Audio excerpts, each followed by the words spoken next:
আসসালামু আলাইকুম। আলোচনার শুরুতে মিচেল স্টার্কের এগেইনস্টে এর আগে তানজিদ তামিম যে একবার মুখোমুখি হয়েছেন এবং আউট হয়েছেন, কোন ধরনের বলে আউট হয়েছেন সেই ভিডিওটা আপনাদেরকে দেখাতে চাই। খেয়াল করে দেখবেন একদম ফুলার লেন্থের বল, যেটা আসলে পায়ে করা একটা বল, ফ্লিক করার মতো বল, এই টাইপের বলে তানজিদ তামিম আউট হয়েছেন। এবারে মিচেল স্টার্ক যখন বাঁহাতি ব্যাটারদেরকে বোলিং করে থাকেন, ওই সময়টাতে তার একটা কমন স্ট্র্যাটেজির জায়গা আপনাদেরকে দেখাতে চাই। একটু খেয়াল করে দেখবেন সিমিলার প্যাটার্নেই পায়ের যে বলগুলো, অর্থাৎ একেবারে ফুল লেন্থে যে বলগুলো ব্যাটসম্যান আসলে bound to play the wristy works, এই টাইপের বলগুলোই Mitchell Starc maximum number of occasions বাঁহাতি ব্যাটারদেরকে করে থাকেন।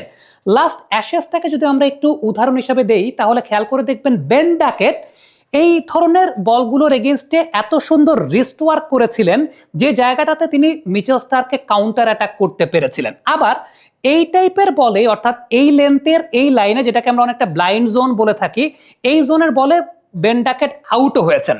সো এটা একটা ইভেন সিনারিও ছিল। তবে মিচেল স্টার্কের ক্ষেত্রে একটা বিষয় কমন এবং এটা খুবই ভেরি মাচ প্রেডিক্টেবল, সেটা হচ্ছে বাঁহাতি ব্যাটারকে যখন তিনি বোলিং করছেন ইনিশিয়ালি একদম সামনে পায়ের বলগুলো এগুলোই তিনি করবেন, যেগুলো আসলে যে সমস্ত ব্যাটসম্যানরা অনেক বেশি মাত্রায় ফ্লিক শটে পারদর্শী তারাই দিন শেষে সার্ভাইভ করে যান। মাইন্ড ইট, মিচেল স্টার্কের এগেইনস্টে এই লেন্থের বলগুলো যদি আপনি ডিফেন্ড করতে যান, আপনি যদি ডিফেন্সিভ অ্যাপ্রোচে যান, সেক্ষেত্রে কিন্তু আপনি আসলে উইকেটে টিকে থাকতে পারবেন না।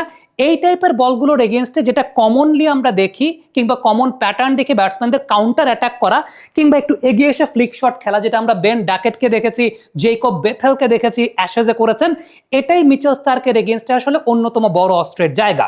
এখন সত্যি কথা বলতে, যখন মিচেল স্টার্কের এগেইনস্টে এই টাইপের বলগুলোতে ব্যাটসম্যান ফ্লিক শটগুলো করে ফেলেন, এরপর প্ল্যান বিতে মিচেল স্টার্ক কি যান? প্ল্যান বিতে যান এই লেন্থের বলগুলো যেগুলো আপনাকে একটু বাইরে একটু ওয়াইডার জোনে দেবেন, এবং তখন ব্যাটসম্যানদের আসলে ওই বলগুলোতে শট খেলতে হয়। এবং অ্যাশেজ যদি আমরা একটু পর্যালোচনা করে দেখি, ইভেন আপনি যদি ইয়াশাসভি জয়সওয়াল যে ইনিংসটা অস্ট্রেলিয়ার এগেনস্টে মিচেল স্টার্ককে ডমিনেট করেছে সেই ইনিংসটা একটু পর্যালোচনা করে দেখেন, তাহলে খেয়াল করে দেখবেন ইনিশিয়ালি জয়সওয়ালকেও কিন্তু এই পায়ের লেন্থেই বল করেছেন এবং জয়সওয়াল খুব ভালো রিস্ট ওয়ার্ক করতে পেরেছিলেন দেখে মিচেল স্টার্ক পরবর্তী সময় প্ল্যান বিতে গিয়েছিলেন, যে প্ল্যান বিটা ছিল আউটসাইড অফ স্ট্যাম্প, এবং ওই জায়গাটাই দেখা যায় যে ব্যাটসম্যানরা তখন অনেক বেশি মাত্রা ইজিয়ার হয়ে যায় যখন মিচেল স্টার্ককে খেলেন। সত্যি কথা বলতে, মিচেল স্টার্কের এগেইনস্টে যদি আপনি ডিফেন্সিভ অ্যাপ্রোচে ব্যাটিং করেন, ডেফিনেটলি ওই জায়গাটা আপনি টিকে থাকতে পারবেন। এখন তানজিদের কথা আমি কেন বলছি, তানজিদের একটা অনেক বড় ভালনারেবিলিটির জায়গা ছিল, এটা আমি 2024-25-এর পার্সপেক্টিভে যেভাবে তিনি স্টার্কের এরকম পায়ের বলে আউট হয়েছেন ডিফেন্ড করতে গিয়ে, ইভেন নুয়ান তুষারার এগেইনস্টেও আমরা দেখেছিলাম যে এরকম পায়ের বল যেগুলো আসলে এদিকে আসছে এই লেন্থের বলগুলোতে তানজিদের ভালনারেবিলিটি ছিল।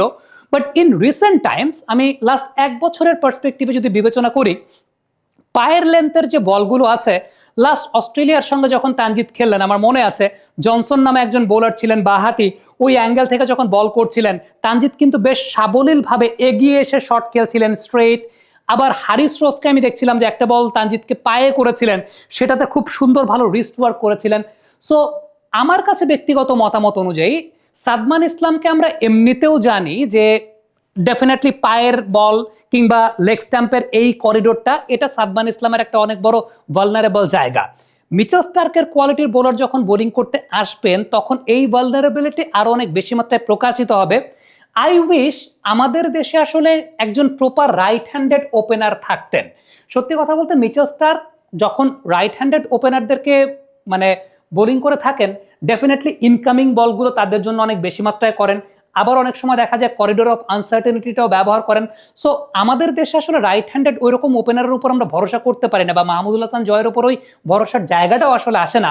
সো আমার এটা একটা ব্যক্তিগত ধারণা অনুযায়ী যে আপনি তানজিদ হাসান তামিম যদি এক প্রান্ত থেকে ওপেনিং করেন, তিনি ওই কাউন্টার অ্যাটাকের কাজটা করতে পারবেন যদি ওই রিস্কি কাজটা করে থাকেন। ইভেন আমার কাছে মনে হয় যে বাংলাদেশের পরের দিকের যে বাঁহাতি ব্যাটসম্যানরাও আছেন, শান্ত বলি, মুমিনুল হক বলি, তাদের একটাই লক্ষ্য হওয়া উচিত এই মুহূর্তে প্রিপারেশনের জায়গাটাতে এগেইনস্ট মিচেল স্টার্ক আপনি রিস্ট ওয়ার্কটা কত ভালো করতে পারছেন। কারণ স্টার্ক আপনাকে ইনিশিয়ালি এই জায়গায় বল করবে এবং সেই জায়গাটাতে আপনাকে রিস্ট ওয়ার্কে পারদর্শী হতে হবে। সো আপনার এই মুহূর্তে আসলে রিস্ট ওয়ার্কে পারদর্শী হওয়াটা খুব গুরুত্বপূর্ণ যখন আপনি অস্ট্রেলিয়ার মাটিতে অস্ট্রেলিয়ার সঙ্গে খেলতে যাচ্ছেন, মিচেল স্টার্ক যে জায়গাটায় আছেন।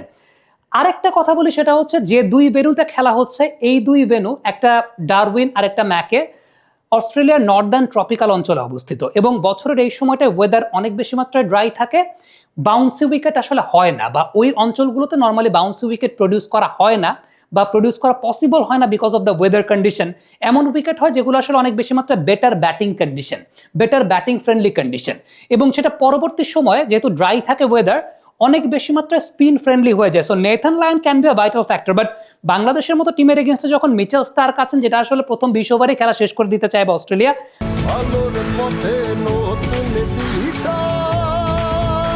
আমাদের আলোর ভুবন প্রতিনিয়তই আলোকিত হচ্ছে ওয়ালটন এলইডি লাইটের আলোয়।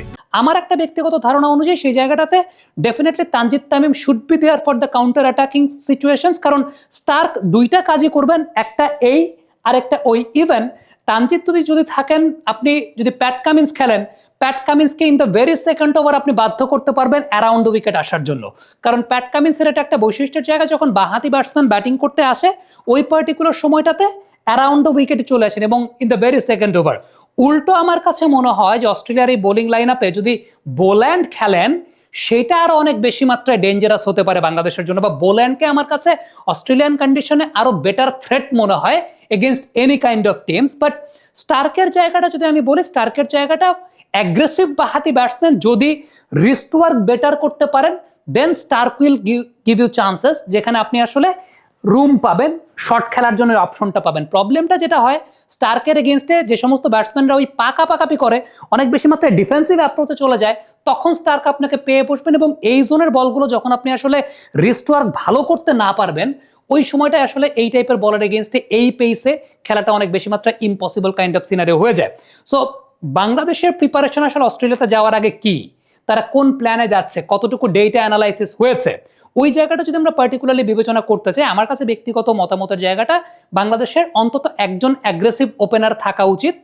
দ্বিতীয়ত, এর পরে যে বাহাতি ব্যাটসম্যানরা আছেন, মিচেল স্টার্ককে যদি আপনি আসলে খেলতে চান, আপনার রিস্ট ওয়ার্কটা অনেক বেটার হতে হবে, রিস্ট ওয়ার্কটা অনেক প্রমিনেন্ট হতে হবে। এখন সত্যি কথা বলতে বাংলাদেশের আর ওপেনার তানজিদের কথা তো আমি বললাম, তার সঙ্গে আর কে, আর কার উপর আপনি ভরসা করতে পারেন, ওই ভরসার জায়গাটা আসলে আসে না।